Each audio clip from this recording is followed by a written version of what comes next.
Nĩ matigari ma rithathi iria irarathukirio aikari itora ria Mweru Malia gĩcigo-inĩ kĩa ũmbunge gĩa Tigania ya irathĩro mũhaka-inĩ wa kaunti cia Meru na Isiolo, ũndũ ũrĩa ũracũngĩrĩirie ikuũ cia aikari atano, ũndũ ũmwe na kũiywo kwa mahiũ ma aikari amwe. Last week nimetuma hata pesa ya kuzika watu 4. Sasa hii ni mambo ingine yote. Watu wamekufa zaidi ya 5. Sasa nyinyi tutaendelea watu wetu kufa tukiangalia kweli watu wetu? Ng'ombe ilienda hapa, mbuzi zilichukuliwa usiku huu, watu wameuliwa. Kwa hivyo watu wanakuja wanalala kwa barabara kuwaua watu. Hiyo maneno imetuchoza na hatutavumilia tena. Na kama si Kenya tuko, tuondolewe, tupelekwe mahali panapostahili kuwa Kenya. Hii kifaru inatembea kwa lami kila wakati. Kila wakati usiku saa ile walipigwa simu saa 1. Hawangekuwa na hiyo kifaru wakuja wafuatilie. Mbuzi zimeenda, watu wameuawa, ng'ombe zimeuawa. Unafikiria hao kina mama wako wapi saa hizi?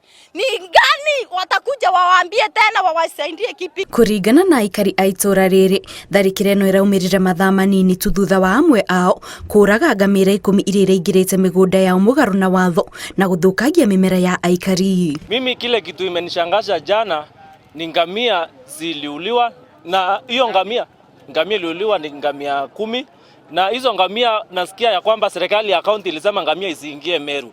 Sijui kama hii sheria kuna pali wanafeviwa na sheria ama nini. Sasa hiyo ngamia iliambiwa isikuje Meru, imekuja paka sasa wanalisha shamba wenyewe kwa lazima. Na wakikuja hivi ukijaribu kuambia watoe ngamia, wanasema wewe ndio utaondokea, utakuwa ukiona ngamia mnatoroka. Na sisi ile swali tunauliza ni hii. Kama hii kitendo ilifanyika hapa, ilikuwa ya kulipiza kisasi kwa sababu ya zile ngamia ziliuawa. Na ngamia wakati ziliuawa, wenye ngamia walikuja mpaka hapo Kibiro mahali ngamia zimeuawa. Ni kwa nini serikali ifuatilie wenye ngamia na tunajua watu ambao walikuja kuwa watu hapa usiku ndio waliwatuma? Aikari monanĩtie kĩeha kĩao makiuga thengia wa ciĩranĩro iria makoretwo makĩheo nĩ thirikari cia kũgacĩrithĩrio ũgitĩri gũtirĩ ũgarũrũku monete, amu o mweri matiraga gũthika mũndũ kumana na tharĩkĩra ici. Mama msasi ndiye anasikia uchungu wa mtoto, lakini saa hii watoto wetu wameuawa wengi. Tunauliza miaka mingapi imepita Matiang'i akiwa anasema iko security. Tutapata security gani? Sisi tunalala usiku machakani na watoto, ngamia unauawa. Unasikia OCS akikuja akisema nyinyi hamtii sheria. Tutatii sheria tukiwa na panga. Lakini ni kitu imekaa kama kusoea. Sababu mwezi wa pili kuna watu wengine 7 waliuliwa. Na hao watu walipouliwa, serikali ilikuja kina Bobwa wakatoa handi ambazo asiku asinafaa.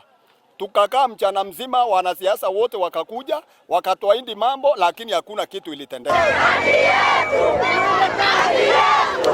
Kumana na tharĩkĩra ĩno, mũingĩ ũhingĩte barabara ya kuma Isiolo gũthiĩ Mũriri makimenereria kĩrĩa marauga nĩ gwĩkururia kwa obitha a ũgitĩri.